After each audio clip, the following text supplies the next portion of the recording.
A Crafty Escape, written by Susan Lennox, illustrated by James Nepani. Introduction: dressing in costume as someone else can be entertaining and fun. Now imagine that your life depends on how well you play that part.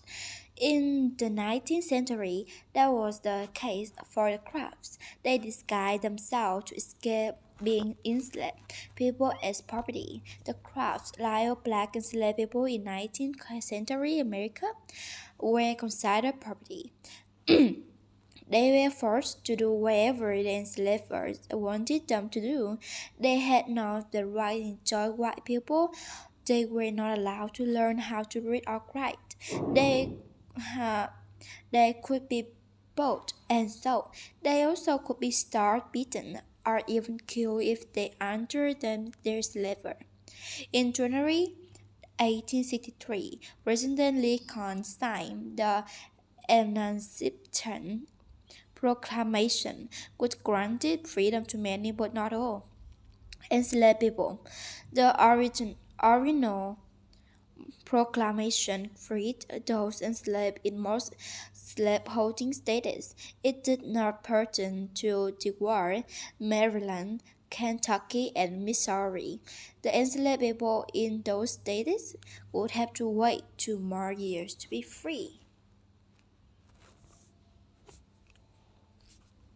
Born into slavery. William and Ellen Clark were black Americans born into slavery. William, born in 1824, lived in Macon, Georgia. His family was owned by a man who liked gamble.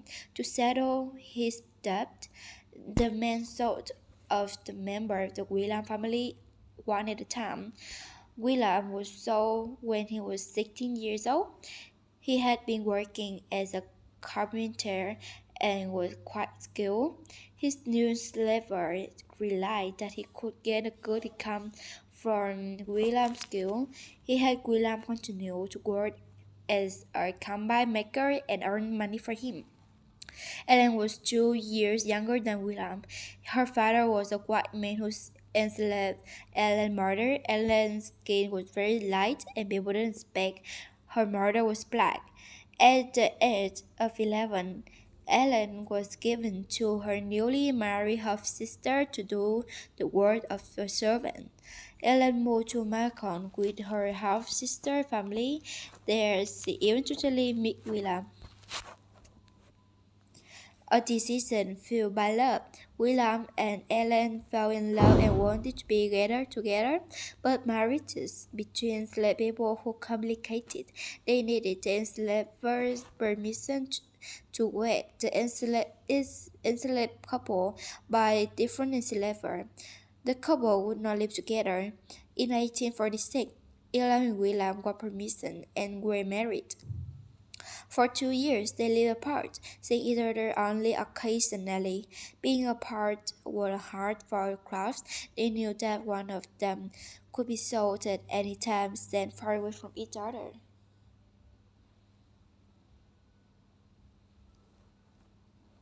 The crowd realized that not the only way they could live as a family would to be escape and flee north. Black people who live freely in northern states, but how could the crowd do it without being caught? Fortunately, they had a plan. Free states and slave states. In 1860, there were 33 states in the United States, and slavery was legal in 15 southern slave states and illegal in 18 northern free states. In the states where slavery was legal, enslaved black people had none of the rights of their white slaves. In free states, black people would live as free citizens.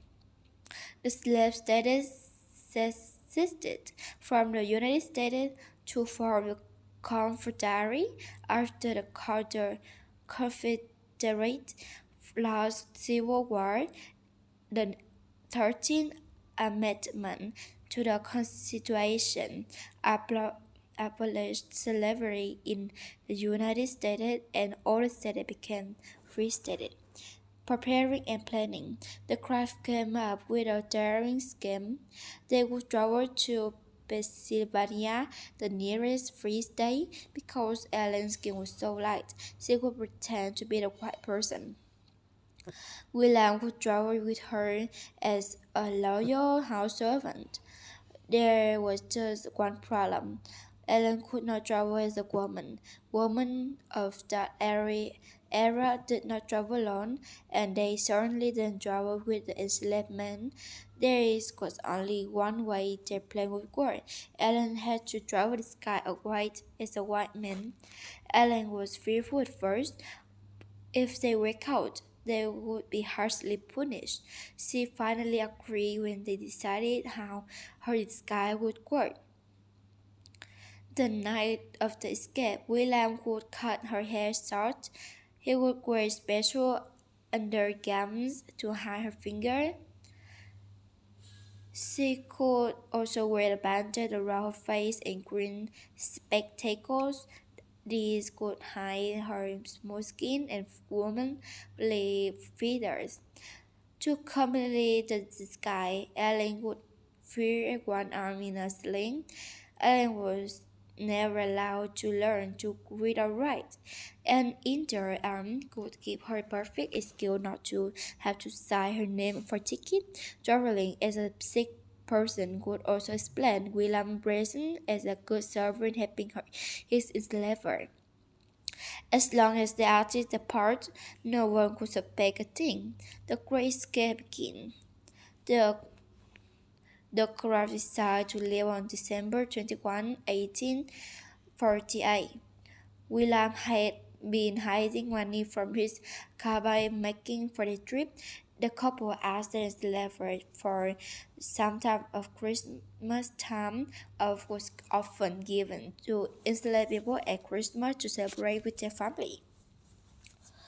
The crowd could live and not be missed until they were long gone. When the day came, William cut Ellen's hair and helped her into the costume.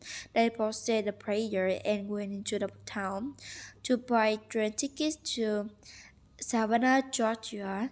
Travel at the time was secreted. They saw their bodies separate during cars, then they started ready to begin the trip. Suddenly, William noticed a familiar face on the train platform. It was Arnold of the cabinet making shop where William worked. The man thought William might be fleeing with his wife and began walking through the train searching for them. William crouched down in his seat, shaking with fear. Just as the man reached William's car, the departure bell clanged. The man laughed and William sighed in relief. He was safe. Ellen, sitting in another train car, had a scare of her own.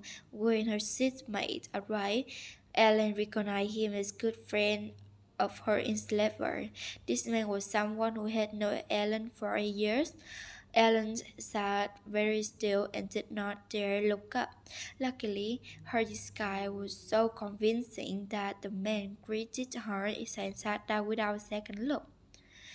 Ellen pretended to be deaf so she could avoid talking and giving herself away. Setting sail for freedom, the craft reached Savannah safely and boarded for a steamer ship for Charleston, South Carolina. When they arrived in Charleston and tried to buy tickets to Philadelphia, Pennsylvania, however, they ran into trouble. The clerk refused to sign for the couple tickets despite from the first ship passed by.